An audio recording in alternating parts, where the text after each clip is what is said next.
Hello, I'm going to be doing a review on my four helicopters, the Blade MSR, the Blade CP, the Blade SR, and the Blade 400 back in the back. Now, I've been flying for a few years, and some of the things that I have learned is what helicopter is the best for me. I'm going to be starting out brand new, which one? Well, I started out about maybe 4 or 5 years ago. The only one on the market was the Blade CP. So, granted, I bought it. The reason why I bought it, it was cheap. It was around only $200 for a Blade CP, and with gas ones, you're looking at $600–700. So this is what got me started in it. Granted, E-flite had a lot of homework to do when they started work on it. You could tell how much they came along from the Blade CP to the Blade SR. A lot of new technology got involved with it. This one was very hard to learn to fly. The tail wiggled so much that it was very hard to control. So I wouldn't recommend this one for beginners. Granted, they don't sell those anymore, I believe. So the thing is, I actually wanted to quit for a while flying helicopters just because it was so confusing and so hard.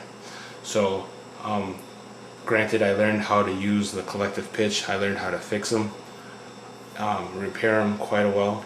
Thanks to YouTube, I found out. I learned how to fix all my helicopters through YouTube.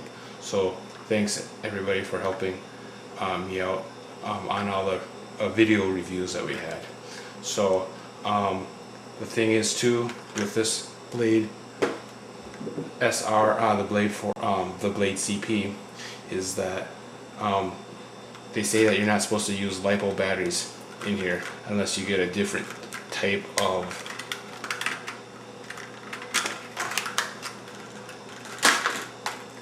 motor. But anyways, you can still put your LiPo batteries in here.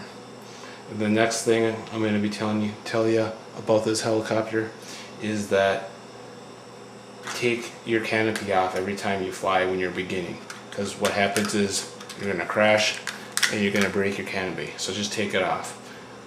Then once you get good, you want to impress everybody, put it on. That's my advice. So I'm probably going to get slammed for telling somebody about it. So anyways, that is what we have there. Okay. The next one I'm going to be talking about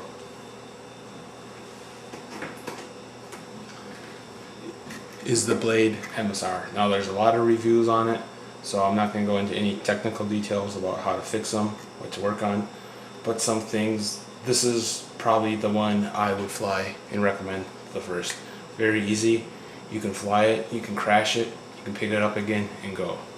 The main thing that I would say about this one is to, once you gonna crash, reduce your power, reduce your throttle, and it will just fall. It's so light, I had it up 30 feet. I killed the throttle and it fell 30 feet. It didn't break anything. So very durable, very durable. One thing too, they say that this can't fly in wind. Well, it can. Maybe I don't know really the wind speed, but maybe 2 knots, 2 miles an hour, maybe 3 miles an hour, maybe. The thing is, it's going to be jumping around quite a bit. So what you want to do is, once you hit it with some wind, it's going to blow up, kind of come back on you. So what you're going to do is you're going to keep power on and hold, kind of fly it down. Otherwise, you'll never get it down. So that's my Blade MSR, and I believe that's all I have to say about it. Okay.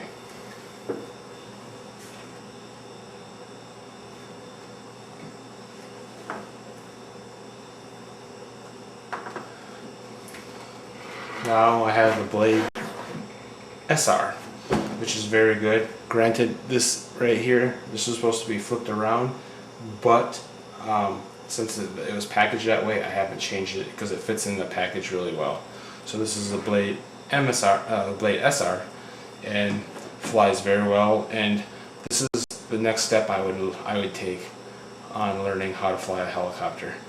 So granted, I'm going to take my canopy off when I fly, and I always use always use training gear when you're flying, okay? Because that's gonna help you out a lot from breaking anything, and keep you kind of more stable too, because with the extended landing gear. So that's not too much I can say about this one. They have been hyping it up quite a bit on learning how to fly them. It does fly very well. I was surprised how well it did fly, even with a electric tail motor on that. So did very good. I just got it maybe 4 days ago, so I don't have a lot of experience flying this one. I don't know exactly how it handles, but it does do very nice. This is just a good all-around one for training. Okay.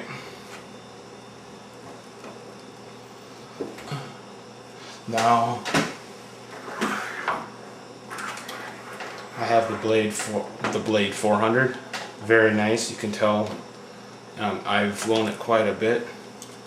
The main thing that I would tell you on this one, the Blade 400, is buy one and take it all apart and rebuild it. So that's the first thing I would do. And the thing is because what's going to happen is you're going to crash, and you won't know how to fix it. So the YouTube has great reviews. That's how I learned how to fix the whole thing, by YouTube. So take it all apart, put it back together, and see, okay, this is how it works. So because you can't be buying a $500 helicopter, crashing, and go buying a brand new one. You're gonna have to learn how to fix them. The other main thing that I've noticed with this helicopter that was really bad is that I've been getting flying around, and then all of a sudden my engine dies on me. My engine quits on me, and I get a lot of tail wiggle in the back. So, and what happened was I thought my ESC was heating up too hot. So I had the stock ESC, and it was getting so hot that it was shutting off. So I replaced it with an ICE 50 Lite, and that worked out unbelievable. For some reason, it never overheat, and my tail stopped wiggling in the back. I don't know why that was associated with ESC, but that's what it is. Now, if you don't have a 2.4 radio, but you have a small PCM radio receiver, you can go ahead and put that on and use a regular PCM radio. That does work. You stick it, your receiver right where the existing receiver is, and you would wrap it. Either you could wrap your antenna around the main gear, landing gear, or have a tube that runs back here. So I just wrapped it around my gear, my PCM radio, and it worked just fine. I had a programmable PCM, and I used that for many years before I got my 2.4. So that's basically what I'm going to say about that. And if I didn't tell you, I would probably never upgrade my helicopters until I crash, because you're gonna crash, and then you might as well upgrade after that. Okay. So overall, what I would say is I would start with your Blade MSR, very nice one just to get coordinated with it. You feel comfortable with it. Go to your Blade SR. Then after you get used to that, go to your Blade 400. So, and I would not use your Blade CP for anything. So, anyways, I do have a Spektrum 2.4 radio. Works very, very well. But it can fly all these airplanes or actually helicopters. The thing is that you don't need it. This one works very well with the Blade MSR, just because you can fly it in your living room. It's real easy to handle.